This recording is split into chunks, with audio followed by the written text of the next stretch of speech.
Hello students, myself doctor Akhilesh Verma. Welcome back to my channel. Students, आज हमारा study के लिए टॉपिक रहेगा ह्यूमन हार्ट, जिसको हम सर्कुलेटरी सिस्टम कहते हैं। और ये आपके लिए क्लास 10th में और क्लास 11th में दोनों में एक बड़ा इंपॉर्टेंट टॉपिक है, ब्रॉड टॉपिक है। तो हम उसी के हिसाब से यहाँ पर ब्रॉड स्टडी करने वाले हैं in a very very simple way. तो ठीक है, चलिए स्टार्ट करते हैं हम यहाँ पर। तो आप देखें यहाँ पर ये जो ह्यूमन हार्ट है, ह्यूमन हार्ट में 4 चैम्बर्स बताए गए हैं। तो कौन कौन से? ये आपका लेफ्ट एट्रियम हो गया, लेफ्ट साइड का चैम्बर है, left ventricle, then right atrium, right ventricle. तो फर्स्ट ऑफ ऑल स्टूडेंट्स, जो आप बात करें अगर हार्ट के, तो हार्ट हमारी बॉडी में कहाँ सिचुएटेड है? हार्ट का जो मोस्टली पार्ट है वो लेफ्ट हैंड साइड को है। ये साइड है हार्ट की, यहाँ पर एग्जैक्टली। तो हार्ट हमारी बॉडी में मोस्टली हार्ट का जो 2/3 पार्ट है, 70% जो हार्ट का पार्ट है वो कहाँ पाया जाता है? लेफ्ट हैंड साइड में। और 30% जो हार्ट का पार्ट है वो कहाँ पाया जाता है? राइट साइड में। अगर हम एक मीडियन लाइन बीच से खींच दे ऐसे, और एक बिल्कुल मीडियन लाइन खींचे, तो 30% हार्ट आएगा राइट हैंड साइड में और 70% हार्ट जाएगा लेफ्ट हैंड साइड में। तो स्टूडेंट्स, अगर हम बात करें, आपने फिल्में देखी होंगी, वहाँ पे जब आप देखते हो किसी को हार्ट अटैक आता है, इस हाथ से ऐसे पकड़ते हैं चेस्ट को, मीन्स कि उनको लेफ्ट हैंड साइड में पेन हो रहा है। और हार्ट में जब कार्डियक अरेस्ट होता है, जब हार्ट का अटैक आता है, जो चेस्ट पेन होता है, तो वो पेन कैसे आता है? पूरा लेफ्ट हैंड में रेडिएट करता है। ठीक है जी, लेफ्ट हैंड साइड में हार्ट में, चेस्ट साइड में पेन होगा लेफ्ट हैंड साइड, देन उसमें कंधे इंक्लूडेड होंगे। और ये जो हाथ है आपका लेफ्ट हैंड, काफ़ी वजन आएगा इसमें, काफ़ी भारी लगेगा और बड़ा सीवियर पेन होता है। और पेन ठीक भी हो जाएगा, आपने मेडिसिन ले ली है ठीक, तब भी ये हाथ जो है आपका भारी सा महसूस होगा, आपको लगेगा जैसे किसी ने वेट इस पे लटका रखा है। तो ये हार्ट अटैक के साइन है और इसमें फिर आपको तुरंत मेडिकल जो है सजेशन की ज़रूरत है। अब स्टूडेंट, हार्ट अटैक क्यों आता है, उसके रीजंस तो बहुत सारे हैं, वो हम बाद में डिस्कस करेंगे। इसके अलावा अगर हम बात करें तो हार्ट के बारे में मैंने बताया कि मेजोरिटी कौन सी साइड को प्रेजेंट है? हार्ट लेफ्ट हैंड साइड को। और आप इसको कंपेयर मत होना सर्वाइकल से, एक सर्वाइकल भी होता है। सर्वाइकल में नेक रीजन में जो सर्वाइकल वर्टिब्री है, इनमें प्रेस हो जाने के कारण भी आपको ऐसा फील होता है कि नेक में पेन है, लेफ्ट हैंड साइड पेन है। उस पेन को आप चेस्ट पेन से हार्ट पेन में कंपेयर मत करना, उसको हम सर्वाइकल कहते हैं। तो अगर हम बात करें जो ह्यूमन हार्ट है, तो इसका जो है स्ट्रक्चर आपके सामने है। इसमें 4 चैम्बर हैं, जिसको एक को हम इधर क्या बोले? लेफ्ट एट्रियम, इधर left ventricle, then right ventricle, then right atrium. यानी जो अपर पोर्शन है इसमें 2 एट्रियम है और लोअर पोर्शन में 2 वेंट्रिकल्स हैं। ये आपको दिखाया हुआ राइट लंग्स और ये लेफ्ट लंग्स। अगर मैं ऐसे खड़ा हूं यहां पर आपके सामने, मैं लिखूंगा इस हैंड से, लिखते हुए मेरा कौन सा हैंड आ रहा है? ये राइट हैंड, बट साइड ये लेफ्ट होगी। आप ध्यान देना, लिखते हुए हैंड कौन सा आ रहा है? मेरा राइट हैंड है, बट साइड कौन सी है? लेफ्ट है। हाँ, अगर मैं ऐसे खड़ा हूं तो बिल्कुल सही आपको जजमेंट हो रही है, ये लेफ्ट हैंड साइड है और ये राइट हैंड साइड है। तो ये लेफ्ट लंग्स है और ये राइट लंग्स है। और स्टूडेंट्स, जो लेफ्ट लंग्स है, हार्ट का जो पार्ट है, कुछ पार्ट जो है वो लेफ्ट लंग्स के अंदर साइड धंसा हुआ है, इसीलिए आपका लेफ्ट लंग्स जो होता है वो छोटा होता है as compare to right lungs. तो लेफ्ट लंग्स आपका छोटा क्यों है? बिकॉज हार्ट ने उसमें कुछ प्लेस को एक्वायर कर लिया है। अब इस लंग्स के अंदर क्या आती है आपके पास? प्योर ऑक्सीजन, और O2 मिक्स हो गई ब्लड के साथ। अब जब प्योर ऑक्सीजन और O2 आपकी नॉस्ट्रिल्स में, फर्स्ट ऑफ ऑल ऑक्सीजन कहाँ एंटर करती है? नॉस्ट्रिल्स में। नाक की जो 2 ओपनिंग है, नॉस्ट्रिल्स से होते हुए कहाँ जाती है? ट्रैकिया में। ट्रैकिया से होते हुए कहाँ जाती है? आपके primary bronchus, then secondary bronchus, then tertiary bronchus, then alveoli में। जो आपके एयर सैक है, जो हवा के गुब्बारे, बैलून आपके लंग्स में है, उनको हम कहते हैं एल्वियोलीज। उनसे जो प्योर एयर है वो ब्लड में जाकर मिक्स हो जाती है। अब जब प्योर ब्लड, यानी कि प्योर ऑक्सीजन वाला ब्लड, जिसको हम बोलते हैं ऑक्सीजनेटेड ब्लड, ऑक्सीजनेटेड ब्लड, वो जो ऑक्सीजनेटेड ब्लड है वो कहाँ एंटर करता है? हार्ट में। किसके जरिए? ये जो आप वेन्स देख रहे हैं, इसको हम क्या बोलते हैं? Left pulmonary. ये यहां पे लिखी हुई मैंने शो कर दिया already. This is the left pulmonary vein. तो लेफ्ट पल्मोनरी वेन के जरिए हार्ट लेफ्ट लंग से ब्लड कहां एंटर हो गया? लेफ्ट पल्मोनरी वेन से ब्लड कहां एंटर हो गया? हार्ट के लेफ्ट एट्रियम में। अब ये जो आप देख रहे हैं, ये राइट लंग्स है आपका। तो क्या राइट लंग्स में ऑक्सीजन नहीं आएगी? ऑक्सीजन तो दोनों में, नोस्ट्रिल्स में गई है, ट्रैकिया में गई है, दोनों लंग्स में गई, तो यहां पर भी O2 प्लस, यहां पर भी O2 प्लस ब्लड, यानी कि ऑक्सीजनेटेड ब्लड यहां पर भी है। अब इस लंग्स का ब्लड भी इसी चैम्बर में जाएगा, लेफ्ट एट्रियम में जाएगा। अब लेफ्ट एट्रियम में कैसे जाएगा? बिल्कुल यहां से पल्मोनरी वेन निकलेंगी। कौन सी? Right pulmonary vein. इसको मैंने क्या बोला? लेफ्ट पल्मोनरी वेन, और इसको क्या बोलेंगे हम? Right pulmonary vein. तो राइट पल्मोनरी वेन से ब्लड बिल्कुल हार्ट के पीछे से होता हुआ, हार्ट के बैक साइड से होता हुआ, हार्ट के पीछे से होता हुआ कहां एंटर कर लेगा? वो लेफ्ट एट्रियम होगा। और ये देखो इस वेन्स की ओपनिंग मैंने ये दिखाई, this is the opening of left pulmonary vein and this is the opening of right, left pulmonary vein, this is the opening of right pulmonary vein. तो राइट पल्मोनरी वेन के जरिए भी pure blood कहाँ आया? Left atrium में। और left pulmonary vein के जरिए भी ब्लड कहाँ आया? प्योर ब्लड, ऑक्सीजन वाला ब्लड लेफ्ट एट्रियम में ब्लड आ चुका है। तो ये वाला जो पोर्शन है, लेफ्ट पोर्शन जो है हार्ट का, वो प्योर ब्लड के लिए रिस्पॉन्सिबल है। और जो आपका राइट साइड का पोर्शन है, वो आपने देखा होगा, डायग्रामेटिकली देखा होगा, जो आपकी लेफ्ट हैंड साइड है उसको रेडिश कलर से शो करते हैं, और जो आपकी राइट हैंड साइड है उसको ब्लूइश कलर से शो करते हैं। तो उसको रेडिश क्यों शो करते हैं? बिकॉज यहाँ पर प्योर ब्लड होता है, ऑक्सीजनेटेड ब्लड होता है, और इसमें डीऑक्सीजनेटेड ब्लड होता है। अब वो कैसे होता है आपको आगे चल के बताएंगे। अभी स्टूडेंट जो प्योर ब्लड है वो आपका कहाँ आ चुका है? लेफ्ट एट्रियम में। अब लेफ्ट एट्रियम से लेफ्ट वेंट्रिकल में जाएगा। जब प्योर ब्लड आपका लेफ्ट वेंट्रिकल में जाएगा तो यहां पर वाल्व लगी हुई है, यहां पर लगी होती है आपके पास bicuspid valve. Bicuspid valve, valve का फंक्शन क्या है? जस्ट लाइक आपने देखा होगा साइकिल में जब आप हवा भरते हो तो उसमें एक वाल्व लगा देते हैं। अब साइकिल में हवा भर दी है, बाइक के टायर्स में हवा भर दी है, कार के टायर्स में हवा आपने एंटर कर दिया है, तो क्या वो एयर बाहर नहीं आएगी?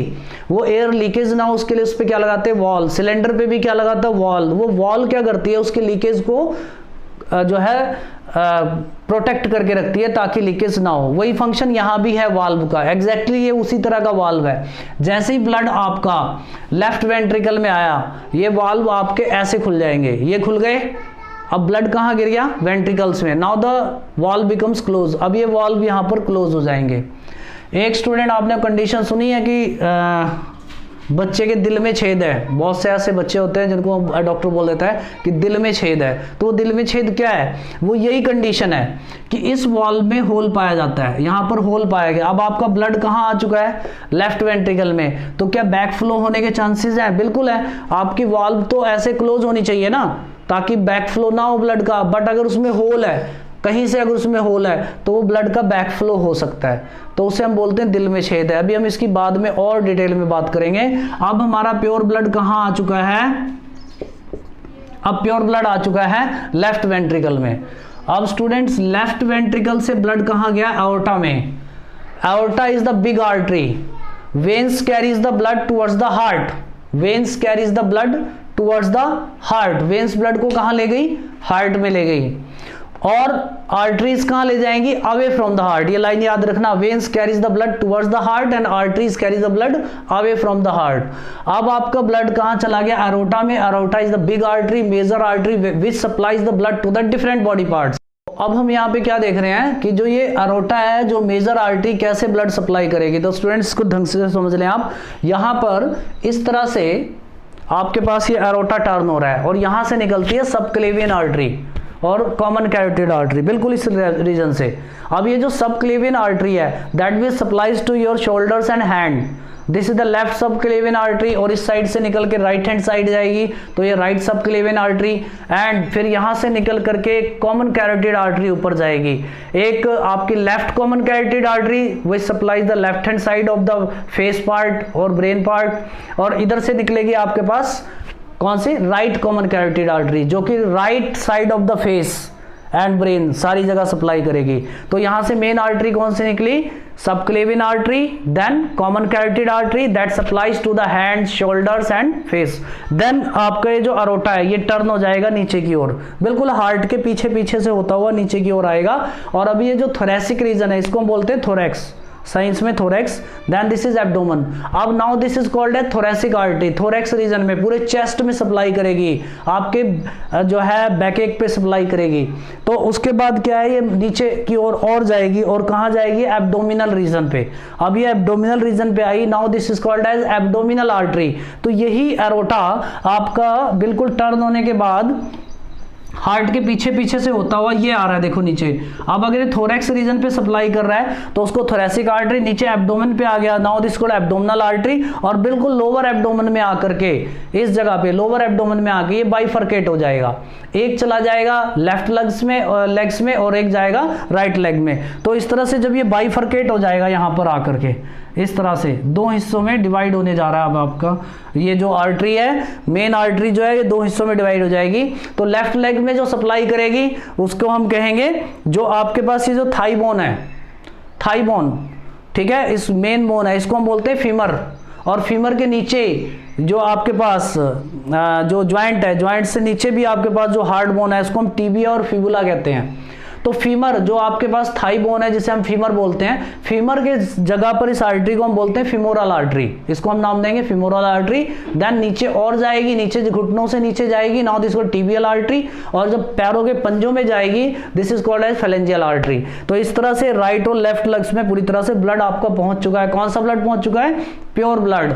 इस तरह से स्टूडेंट्स आपके डिफरेंट बॉडी पार्ट्स में प्योर ब्लड पहुंच चुका है। First of all pure blood कहां से कहां को आया, आपके राइट और लेफ्ट लंग्स में जो प्योर ब्लड है, that will enters into the left atrium through the left pulmonary vein and the right pulmonary vein. This is the opening of pulmonary vein, and the blood enters into the left ventricle, and from the left ventricle it will goes to the aorta, and from the aorta it goes to the different body parts. From here arteries are comes out, emitted out, that is called as subclavian artery, right subclavian artery, left subclavian artery, and common carotid artery, that will supply the shoulders and your hands, arms. And then after that the thoracic artery in the thorax region, then abdominal artery, and at the lower abdomen this artery bifurcates or divides and goes to the left and right legs. In the left legs and the right legs, on the femoral region at the thigh bone, it is called as femoral artery, then tibial artery, then goes to the phalanges, that is called a phalangeal artery. इस तरह से students pure blood आपके body के different parts में पहुंच चुका है पूरी तरह से। अब जो ये pure blood different body parts में जा चुका है, अब क्या होगा, आप इस चीज को देखो, अब क्या होने वाला है। अब आपको ब्लड के दो मेन फंक्शन पता होना चाहिए। ब्लड का पहला मेन फंक्शन क्या है, it supplies to the oxygen to the different body parts, it supplies oxygen to the different body parts. And second one is it supplied the digested food to the different body parts. What do you mean by digested food? This one, glucose, C6H12O6. कौन लेके आएगा इसको, blood. आप जब भी कोई खाना खा रहे हो, आप कोई भी फूड मटेरियल इनटेक करते हो, कार्बोहाइड्रेट लिया, लिपिड लिया, that will converted into carbohydrate, finally divided monosaccharides, that is called as glucose. यानी जो भी चीज खाने पीने की आपने खाया पिया पचाया, और फाइनली क्या बन गया आपके पास, ग्लूकोज। ये जो ग्लूकोज है, this is known as digested food. आप देखो इमरजेंसी के टाइम पे जब आप बेहोश हैं, आपको होश नहीं है, या कोई एक्सीडेंटल पर्सन है जो खाना नहीं खाता, उसको अपने खुद ही का नहीं पता कि कहाँ पे पड़ा हुआ है, उस केस में आप उसको खाना नहीं खिला सकते। फिर एनर्जी कैसे मिलेगी, 3-3 4-4 दिन तक पेशेंट बेहोश है, आप डायरेक्टली उसकी वेन्स में ग्लूकोज एंटर करते हो। देखा है ना आपने, ये ग्लूकोज एंटर करते हैं, बॉटल लगा देते हैं ग्लूकोज की, that is the food for that person which provide the energy, जो कि आपके पेशेंट को एनर्जी देने वाला है। तो ग्लूकोज चाहे तो आप खा के पचा के ऑब्टेन करें, चाहे डायरेक्ट। और आपने देखा भी है कि ग्लूकोज कुछ लोग पानी में घोलकर एनर्जी के लिए ग्लूकोन डी ग्लूकोज पीते हैं। तो ठीक है, डाइजेस्टेड फूड है ब्लड में, यानी कि जो आपके इंटेस्टाइन्स के अंदर जो फूड डाइजेस्ट हुआ, उस इंटेस्टाइन से ग्लूकोज को किसने एब्जॉर्ब किया, ब्लड ने, और फिर वो ब्लड डिफरेंट बॉडी पार्ट्स में ले गया। बॉडी की हर एक सेल में, ये मैं इस समय आपको एक सेल बता रहा हूं, बॉडी में आपके लाखों सेल्स हैं, मिलियंस ऑफ सेल्स, उसमें से एक बॉडी के हर एक सेल्स में ग्लूकोज को पहुंचाना, फूड को पहुंचाना किसका फंक्शन है, ब्लड का। और बॉडी की हर एक सेल्स में ऑक्सीजन को पहुंचाना किसका फंक्शन है, वो भी ब्लड का ही फंक्शन है। तो ब्लड के 2 मेन फंक्शंस आपको पता लग गए, it carries oxygen to the different body parts and it carries the digested food to the different body parts और सेल्स। अब बच्चे यहाँ पे होने क्या वाला है, ये जो सेल्स देख रहे हैं आप, इस सेल के अंदर इस ग्लूकोज के ऊपर ऑक्सीजन काम करेगी और it will convert into CO2 and H2O और प्लस एनर्जी, और ये जो एनर्जी है ये सेल खुद अपने लिए यूज कर लेगी। ये जो एनर्जी है ये सेल अपने लिए यूज होगी, और जो इसमें से CO2 प्रोड्यूस हुआ है that will again enter into the blood and that CO2 plus blood is known as deoxygenated blood. This is called as deoxygenated blood, and this blood from the each cells, the blood containing CO2 from the each cells, अब ये आपका जो deoxygenated blood है ये वापस heart में आना चाहिए। तो किसके जरिए आएगा, यहाँ पर दो बड़ी बड़ी वेन्स लगी हुई हैं, ध्यान दो आप यहाँ पर, इसका नाम है सुपीरियर वेना कैवा और इसका नाम है इंफीरियर वेना केवा। तो अब आपको ये अच्छे से समझ में आने वाला है। आप देखो डिफरेंट बॉडी पार्ट्स का, हर एक सेल्स के अंदर जो CO2 प्रोड्यूस हुआ, वो जो वेस्ट CO2 है जिसकी हमारे शरीर में कोई ज़रूरत नहीं है, पॉइजन हमारे शरीर के लिए, उसको बाहर निकालना है, तो ब्लड में बाउंड हुआ। नाउ दिस इज कॉल्ड है डीऑक्सीजनेटेड ब्लड। ये जो हमारा रीजन है चेस्ट का, ये जो हमारा हार्ट है, अपर बॉडी पार्ट्स का जो डीऑक्सीजनेटेड ब्लड है वो कहाँ आएगा, सुपीरियर वेना केवा में, और यहाँ से इस लेवल से लोअर बॉडी पार्ट्स का जो डीऑक्सीजनेटेड ब्लड है वो कहाँ आएगा, इंफीरियर वेना केवा में। तो सारे बॉडी पार्ट से, जितना भी हमारा बॉडी पार्ट्स है, सब जगह से जो डीऑक्सीजनेटेड ब्लड है, डीऑक्सीजनेटेड ब्लड यानी कि CO2 प्लस ब्लड, एंड यहाँ से भी deoxygenated blood,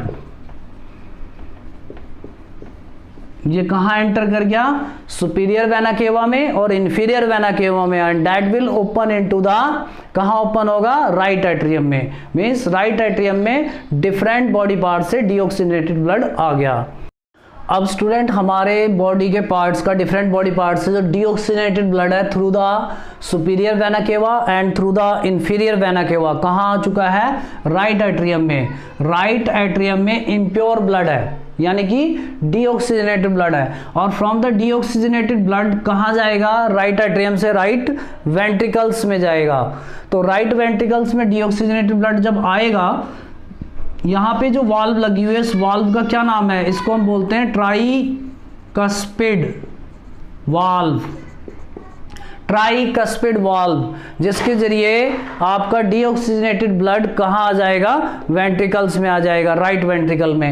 and from the right ventricle, from the right ventricle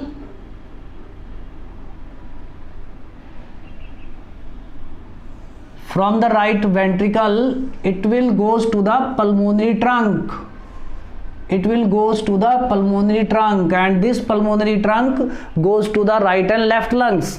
आप देखें जो डीऑक्सीजनेटेड ब्लड है वो कहाँ जाएगा, अब जैसे ये वेंट्रिकल कॉन्स्ट्रिक्ट होंगे, जैसे ये वेंट्रिकल्स में कॉन्स्ट्रिक्शंस होगा, वैसे ही ब्लड कहाँ एंटर कर जाएगा, राइट वेंट्रिकल से इस पल्मोनरी ट्रंक में। बिकॉज जैसे आप एक प्लांट देखते हैं, प्लांट का जैसे एक ट्रंक होता है, मेन तना होता है, मेन स्टेम होती है, that's why looks like that structure, that's why it is called a trunk.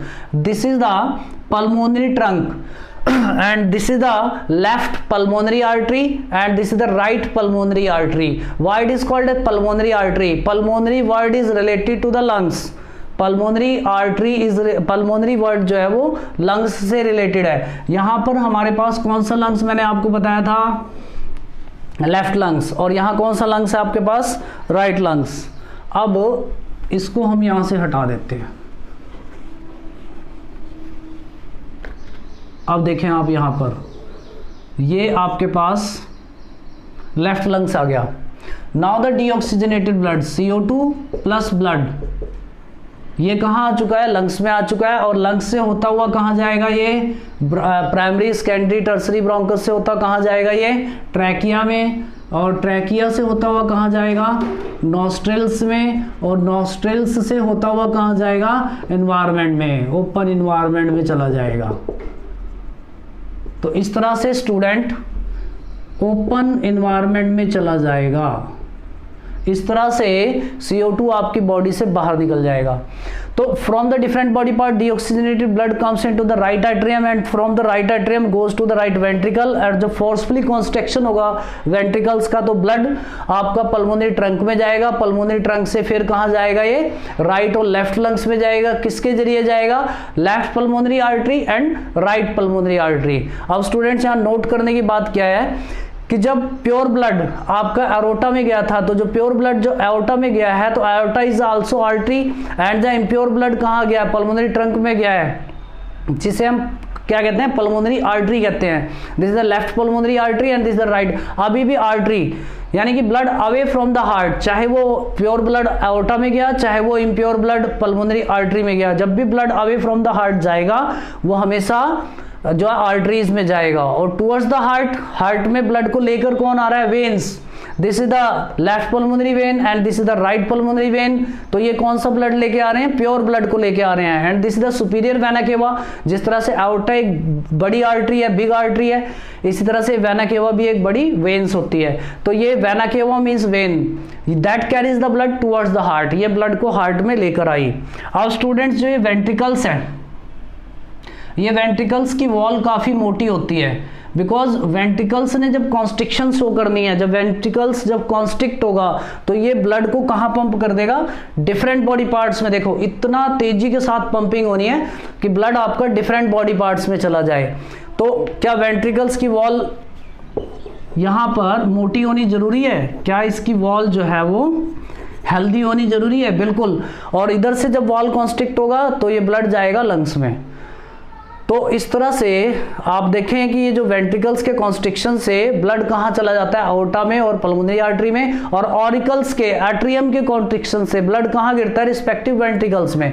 Ventricle ये जो आपके एट्रियम है, जब ये कॉन्स्ट्रिक्ट होंगे तो ब्लड कहाँ जाएगा, प्योर ब्लड जाएगा कहाँ पर, आपका लेफ्ट जो वेंट्रिकल है, और जो इम्प्योर ब्लड कहाँ जाएगा, राइट वेंट्रिकल में। इस तरह से एट्रियम और वेंट्रिकल्स का कॉन्स्ट्रिक्शंस एक साथ होता है। अब स्टूडेंट्स आप ये देखें कि किस तरह से, मैं एक आपको आउटलाइन भी दे देता हूं यहां पर। यहां मैं आपको एक आउटलाइन देता हूं जो कि आपको आसानी से याद रहेगा, हार्ट के फंक्शन को याद रखेगा। तो स्टूडेंट्स यहाँ पर आपके लिए एक आउटलाइन तैयार करी है और बहुत ही अच्छे तरीके से एक्सप्लेनेशन दी है आपको और आसानी से समझ भी आ जाएगा। First of all open environment से प्योर ऑक्सीजन आपके नॉस्ट्रिल्स में गई, नॉस्ट्रिल से ट्रैकिया में, ट्रैकिया से लंग्स में, लंग्स से right and left pulmonary vein के जरिए लेफ्ट एट्रियम में, लेफ्ट एट्रियम में आपके पास प्योर ब्लड आ गया। तो राइट और लेफ्ट पल्मोनरी वेन्स में ऑक्सीजन क्या क्या जाएगा, O2 प्लस ब्लड। ये जो आपका लंग्स है ना, इसके अंदर बहुत सारा ब्लड भरा हुआ है। अब यही ब्लड क्या करता है, exchange of O2 and CO2। तो इसने O2 को लिया और right and left pulmonary vein के जरिए लेफ्ट एट्रियम में, फिर लेफ्ट वेंट्रिकल में, देन एरोटा, एरोटा से ब्लड कहाँ गया, डिफरेंट बॉडी पार्ट्स में, और डिफरेंट बॉडी पार्ट्स से बॉडी की एक एक सेल्स के अंदर ब्लड पहुंच चुका है, प्लस ऑक्सीजन पहुंच चुकी है। हल्का सा कट लगता है स्किन पे, ब्लड आ जाता है। दैट मीन्स बॉडी के हर एक पार्ट्स में ब्लड है, हर एक सेल्स में ब्लड है। तो ब्लड का फंक्शन क्या है, ब्लड क्या लेकर के गया, ऑक्सीजन। ये जो ऑक्सीजन आया है ये किसके जरिए आया है, ब्लड के जरिए आया है। और ये जो फूड आया है किसके जरिए आया, ब्लड के जरिए आया है। और अब आप देखें मैंने इसको क्या नाम दिया, इंटरनल रेस्पिरेशन, टिश्यू रेस्पिरेशन और सेलुलर रेस्पिरेशन। स्टूडेंट्स कईयों को तो रेस्पिरेशन का मतलब ही नहीं पता। रेस्पिरेशन को ये समझते हैं कि ऑक्सीजन अंदर गई बॉडी में, लंग्स में गई और CO2 बाहर आई, that is the respiration. But this is not the correct word, this is the external respiration, intake of, inhaling of O2 and exhaling of CO2। ठीक है, जब आप CO2 बाहर फेंकते हैं, ऑक्सीजन अंदर ले जाते हैं, उसको हम बोलते हैं एक्सटर्नल रेस्पिरेशन। देन उस ऑक्सीजन ने अंदर जाकर बॉडी में क्या किया, सेल्स में जाकर क्या काम हुआ, सेल्स में जाकर कर उस ऑक्सीजन ने ग्लूकोज के ऊपर काम किया, ग्लूकोज को ब्रेक डाउन किया, एनर्जी मिली और साथ में CO2 रिलीज हुआ। ये जो CO2 रिलीज हुआ ये फिर से ब्लड के साथ मिक्स हो जाएगा, इसको हम कहेंगे डीऑक्सीजनेटेड ब्लड। और ये जो ऑक्सीडेशन ऑफ फूड मटेरियल हो रहा है, break down of food material हो रहा है डाइजेस्टेड फूड का, this is called as cellular respiration, because this respiration takes place in the cells. Yes, और इसी को हम टिश्यू रेस्पिरेशन भी कह देते हैं, इसी को हम इंटरनल रेस्पिरेशन कहते हैं। उसके बाद डीऑक्सीजनेटेड ब्लड आपका सुपीरियर वेना केवा, देन आपके पास और इंफीरियर वेना केवा से राइट एट्रियम में, राइट एट्रियम से राइट वेंट्रिकल में, देन अगेन राइट वेंट्रिकल से कहां जाता है, लंग्स में चला जाता है। किसके थ्रू जाता है, थ्रू पल्मोनरी, डायरेक्ट लिख दो आप, पल्मोनरी आर्टरी, पल्मोनरी आर्टरी के जरिए लंग्स में, लंग्स से फिर ट्रैकिया से, नॉस्ट्रिल से होता हुआ CO2 बाहर आ गया ओपन एनवायरनमेंट में। इस तरह से आपने पूरी साइकिल देख ली है स्टूडेंट्स, यहाँ पर किस तरह से हमारी बॉडी के अंदर ऑक्सीजन सर्कुलेट हो रही है, किस तरह से हमारा हार्ट फंक्शन कर रहा है। और मैंने वो जो आपको हार्ट की ओपनिंग बताई थी बाइकस्पिड वाल्व के अंदर, उसी को हम दिल में छेद कहते हैं, और एक ऑपरेशन है जिसके जरिए, लेकिन ये करता कौन है, जो हाईली एक्सपीरियंस्ड है, तो वो उसको फिर क्लोज कर देता है। तो इस तरह से वो ऑपरेशन कामयाब हो गया, तो उसमें कोई ज़्यादा सीवियरिटी नहीं है, आसानी से हो सकता है, जो एक्सपर्ट है वो कर सकते हैं। तो स्टूडेंट्स आई होप आपको ये हार्ट के बारे में जो कंप्लीट स्टडी जो आपको बताई है समझ में आई होगी। और अगर आपको ये वीडियो अच्छी लगी, लाइक करें, चैनल को सब्सक्राइब करें। Thank you.